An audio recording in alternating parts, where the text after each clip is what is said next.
முறை உனை கண்டால் மறு ஜென்மம் வாராது. தலைமுறை தலைமுறைக்கும் பாவங்கள் சேராது.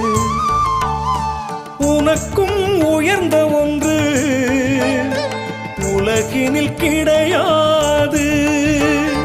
உனக்கும் உயர்ந்த ஒன்று உலகினில் கிடையாது.